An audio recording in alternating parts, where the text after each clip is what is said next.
La sanctification, c'est le processus consistant à se mettre à part pour les desseins de Dieu. Ce qui est sanctifié, c'est ce qui est mis à part. Ce qui n'est pas pour tout le monde. Tu ne peux pas être à Dieu et être à la prostituée. Tu ne peux pas être à Jésus et être à la prostituée. Car celui qui est sanctifié est celui qui est mis à part, qui n'est pas pour tout le monde. Il est mis à part que pour Dieu. Être en même temps à Dieu, en même temps au Dieu du voleur. Tu vis dans le vol. En même temps au maraboutage, tu vas féticher au village. Quand les traditions au village appellent, tu vas les féticher. Tu ne peux pas être aux esprits traditionnels et en même temps être à Dieu. C'est impossible. Et pourtant, c'est ce que nous vivons. Tu ne peux pas appartenir à Dieu et appartenir à la jalousie. Marcher dans la sanctification, c'est commencer à ressembler à Dieu. Quiconque te voit se rappelle de Christ. Confesse que vraiment, cet homme est un homme de foi. Jésus a vu Nathanaël. La première chose que Jésus a dit à Nathanaël, Jésus lui dit, tu es un vrai enfant d'Israël. Nathanaël s'est dit, comment sait-il que je suis un enfant d'Israël? Comment tu peux regarder quelqu'un à première vue et tu te dis, my God, ça, c'est un enfant de Dieu. Est-ce que les gens autour de toi, lorsqu'ils te regardent, ils peuvent confesser que tu es un véritable enfant de Jésus-Christ? Il y a 3 types de sanctification.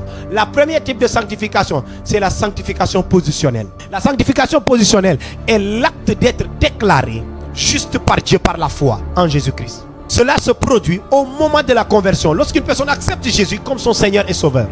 C'est la sanctification que l'on reçoit le jour de la conversion. Le jour où on s'est converti en Jésus-Christ et qu'on l'a accepté et qu'on est devenu chrétien. Depuis ce jour-là, on est sanctifié. Comment? On est sanctifié par la foi. Car par la croix en Jésus-Christ, par la croix, Jésus a payé le prix du péché et a donné aux croyants sa position parfaite devant Dieu. Tu n'as pas la foi en Jésus-Christ, tu n'es pas sanctifié. La Bible dit que c'est par la foi que nous sommes justifiés, nous sommes sanctifiés. La foi en qui? En Jésus-Christ. Sans la foi, il est impossible d'être agréable à Dieu. Ce n'est pas une sanctification suffisante, c'est la sanctification positionnelle.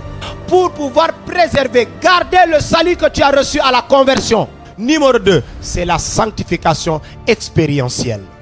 La sanctification expérientielle est le processus continu visant à devenir davantage semblable au Christ dans notre vie quotidienne.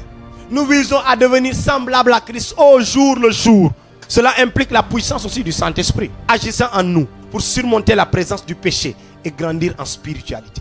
Lorsque nous sommes convertis, nous cherchons le Saint-Esprit. À la sanctification positionnelle, il a décidé de commencer. À la sanctification expérientielle, il décide maintenant de continuer ce qu'il a commencé. À la sanctification positionnelle, tu as commencé à marcher avec Dieu, le Dieu saint, pur, qui t'a sanctifié. Tu as commencé. À la sanctification expérientielle, tu décides de continuer à marcher dans la sanctification. Si tu t'es converti par la foi et que tu ne vis pas dans la sanctification expérientielle, c'est-à-dire que tu ne le vis pas au jour le jour, le salut que tu avais conquis le jour de ta conversion, le jour que tu es devenu chrétien, cette sanctification-là sera perdue. Tu ne seras pas compté parmi les enfants de Dieu et tu ne seras pas sauvé. Tu dois au jour le jour te sanctifier. Au jour le jour vivre dans la pureté, vivre dans la sanctification, fuir le péché au jour le jour, fuir le péché au jour le jour, continuer à marcher comme Jésus, continuer à marcher sans ivrognerie, sans idolâtrie, sans fétichisme, sans maraboutage, sans impudicité, mensonge et tous les péchés que vous connaissez, sans critiquer les autres, sans mentir concernant les autres, sans dire des faussetés sur les autres, sans juger les autres sans les connaître. Ça, c'est des péchés que vous faites, que vous devez arrêter au quotidien. Vous devez fuir le péché, fuir les tentations, vous éloigner de tout ce qui est mensonge, jalousie, haine, colère que vous gardez depuis longtemps, le désir de détruire l'autre, le désir de tuer l'autre, le désir de détruire l'image de l'autre. Le jour où tu t'arrêtes de te sanctifier et que tu retournes dans le péché, même si tu confesses toujours Jésus dans ta bouche, tu iras en enfer. La troisième sanctification, c'est la dernière de toutes les sanctifications. Et c'est la sanctification parfaite. C'est la sanctification que j'appelle la sanctification ultime. Même si nous avons la sanctification positionnelle à la conversion, par la foi en Jésus-Christ, nous sommes considérés comme enfants de Dieu sanctifiés par l'œuvre de Jésus à la croix. Même si au quotidien aussi, nous vivons dans une sanctification expérientielle en continuant au quotidien à fuir le péché, à vivre dans la crainte de Dieu. Malgré cela, nous ne sommes pas parfaits.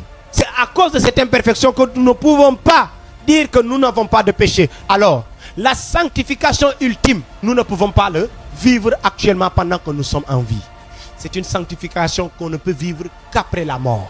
Car après la mort, nous sommes transformés et nous sommes changés dans une autre nature. La Bible déclare que nous allons ressembler comme les anges. Nous serons comme les anges. Les anges n'ont pas le corps humain, ils sont esprits. Nous allons devenir esprits. C'est pour cela là, nous allons avoir une sanctification complète. Nous serons totalement saints, appelés saints, les saints.